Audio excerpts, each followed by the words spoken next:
अस्सलामुअलैकुम वरहमतुल्लाहि वबरकातुह। 10th class computer series lecture number 10। आज का जो हमारा टॉपिक है वो स्कैनफ फंक्शन है। जिस तरह प्रिंटफ एक बिल्ट इन फंक्शन है जो कि standard input output header file में स्टोर होता है, तो सिंपल हमारे पास स्कैनफ भी वैसे ही फंक्शन है जो कि stdio.h की हेडर फाइल में सेव होता है। अब स्कैनफ क्या होता है? Scanf is a built in library function use to get values from the user while executing.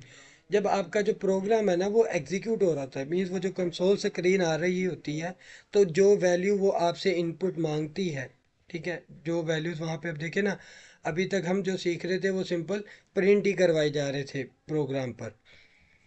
जो एग्जीक्यूशन थी कंसोल स्क्रीन पे, जो हमने लास्ट प्रोग्राम देखे हैं, तो आप खुद देखिए वहाँ पे हम क्या कर रहे थे, वैल्यू सिंपल प्रिंट करवाई जा रहे थे। खुद इंटरफेस नहीं था स्क्रीन के साथ, बस हम वैल्यूज देख रहे थे और प्रोग्राम टर्मिनेट कर देते थे। अब स्कैनअप की ना आपको सिंपल जो स्टार्टअप है ना, हम मैं आपको एक छोटे प्रोग्राम से सिखाता हूँ, वो इजी रहेगा। अब देखिए मैं एक दो वेरिएबल्स लेता हूँ, इंट ए और बी। अब देखिए मैंने वेरिएबल्स डिक्लेयर किए हैं इस लाइन में, असाइन नहीं की वैल्यू। वैल्यू असाइन हम करवाएंगे यूज़र से। यूज़र कौन? जो शख्स प्रोग्राम को रन करेगा। अब मैं जब रन कर रहा होगा प्रोग्राम, तो मैं ही यूज़र होगा।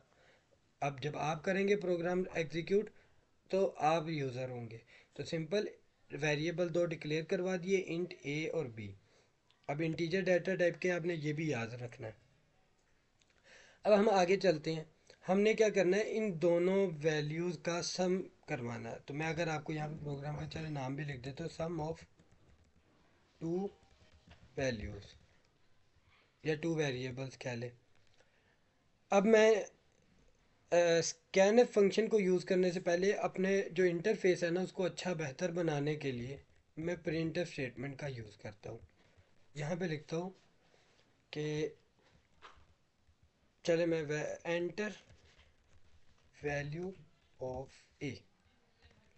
अब देखिए मैं ए की वैल्यू एंटर करवाना चाहता हूँ, सिंपल एक स्टेटमेंट लिख दी।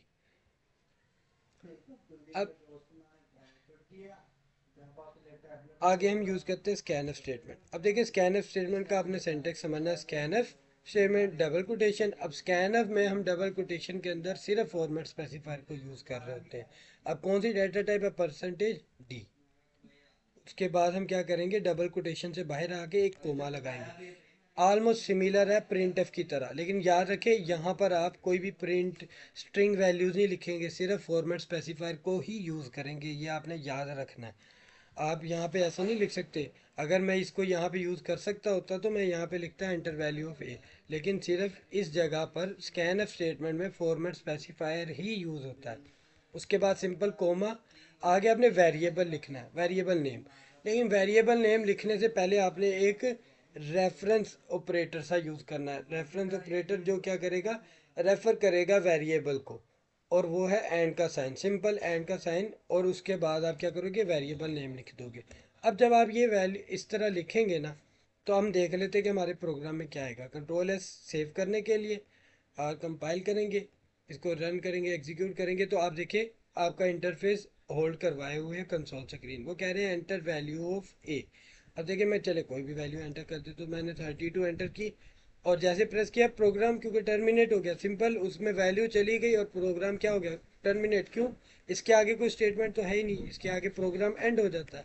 तो सिंपल मैंने एक वैल्यू इनपुट करवा ली।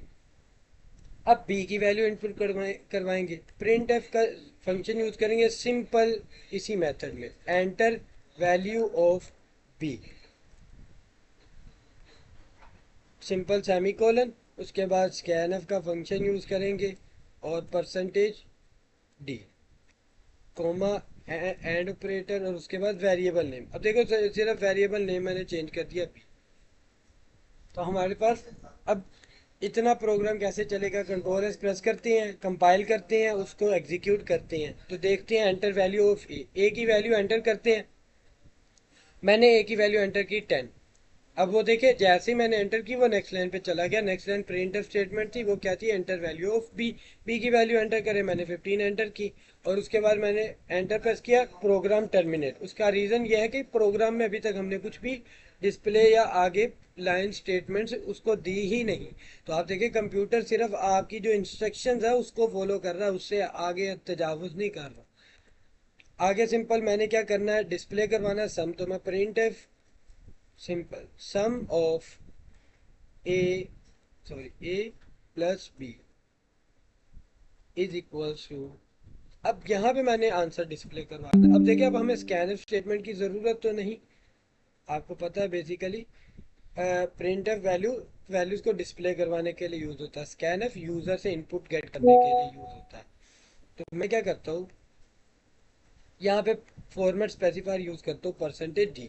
अब देखिए दोनों ही वैल्यूज वेरिएबल जो थे ए और बी, वो दोनों इंटीजर डाटा टाइप के थे, तो हमारे पास आंसर भी इंटीजर में ही आएगा। तो मैंने इसीलिए परसेंटेज डी फॉर्मेट स्पेसिफायर यहाँ पे टाइप किया और कोमा लगा के। अब देखिए मैं एक तीसरा वेरिएबल ले सकता था सम के लिए, लेकिन आप जितने ज़्यादा वेरिएबल्स लेंगे उतनी स्पेस ऑक्यूपाई होगी, मेमोरी कवर करेगी। आपको मैं दिखाता हूँ, जैसे फर्ज करें ये मेमोरी बन गई है हमारे पास। मैंने दो वेरिएबल्स बना दिए ए बी के नाम से, एक वेरिएबल ए बन गया, एक बी बन गया। अभी नाम भी इनको दे देते हैं, ये ए हो गया, ये बी हो गया। यहाँ पे लिख देते हो, सॉरी यहाँ पे चले लिख देते हो, ये बी हो गया। तो अब ये देखिए आपके पास दो वेरिएबल्स बन गए। अभी देखिए इसके अंदर कुछ भी स्टोर नहीं है, जब हम प्रोग्राम रन करते हैं ना तब इसके अंदर डाटा स्टोर होता है। तो सिंपल ये आपने याद रखना है, जब हम स्कैनर फंक्शन यूज कर रहे हैं, यूजर से गेट कर रहे हैं, तो एग्जीक्यूशन के टाइम पे वैल्यू स्टोर होती है। सॉरी। अब देखिए sum of A plus B is equal to percentage D, यहाँ पे आंसर आना चाहिए। अब मैं एक और वेरिएबल ले सकता था, लेकिन अब ये देखो उसका इशू क्या होगा वेरिएबल लेने से। एक और वेरिएबल ले लिया, इसको मैं नाम दे दूँ सम। मैं आपको वैसे भी करके दिखा दे तो ये ज़्यादा कोई मसला नहीं है। सम एक वेरिएबल लिया, उसका नाम दे दिया सम। तो मैं यहाँ पर एक वेरिएबल लेता हूँ, कोमा सम, और इस स्टेटमेंट से पहले लिख देता हूँ सम इज इक्वल टू, ये एक सिंपल मैथमेटिकल एक्सप्रेशन है, ठीक है, इक्वेशन वाला। तो आपको ये बाद में बता देते हैं, ठीक है, इंशाल्लाह ये आगे नेक्स्ट लेक्चर में कवर अप करेंगे। तो मैंने एक वेरिएबल लिया सम का और उसको वैल्यूज असाइन कर दी ए प्लस बी की।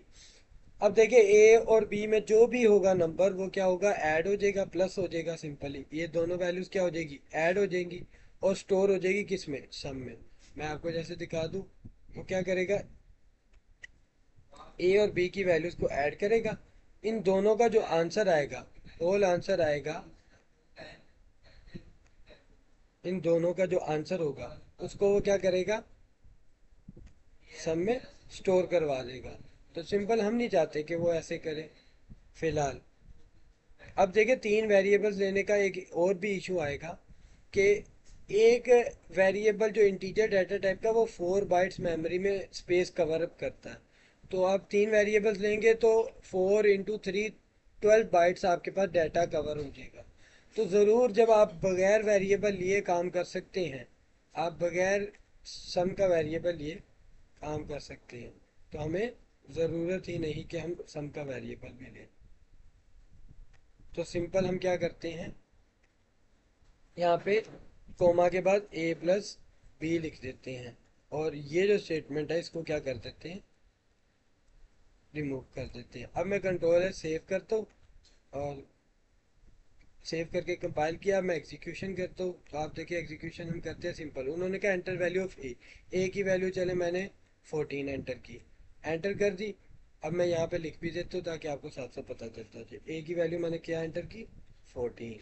यानी अब डाटा में, अब मैं आपको दिखा रहा हूँ मेमोरी में कैसे वर्क हो रहा है। डाटा मेमोरी में क्या हो गया, ए की जो वैल्यू थी वो 14 सेट हो गई। अब बी की वैल्यू हमने करनी है, तो बी की वैल्यू जब हम करेंगे तो बी की वैल्यू हम चले कहते हैं 8 कर लेते हैं सिंपल, यहाँ पे सॉरी 8 कर लेते हैं। तो हमने बी की वैल्यू 8 कर दी। जब हम एंटर जैसे प्रेस करेंगे वो क्या हो जाएगी, उसके अंदर स्टोर हो जाएगी। तो मैं पहले लिख देता हूँ बी की वैल्यू 8 सेट हो गई। सिंपल, मैंने इसको सेलेक्ट किया, प्रोग्राम में आए, एंटर जैसे प्रेस किया तो आप ये देखिए sum of A plus B is equal to 22, 14 और 8 का हमारे पास सम यहाँ पर डिस्प्ले हो जाता है। और सिंपल जो बैक एंड पे बैकग्राउंड में मेमोरी में जो डाटा प्रोसेस हो रहा था वो इस तरह परफॉर्म हो रहा होता है। तो इसको आपने देखना है।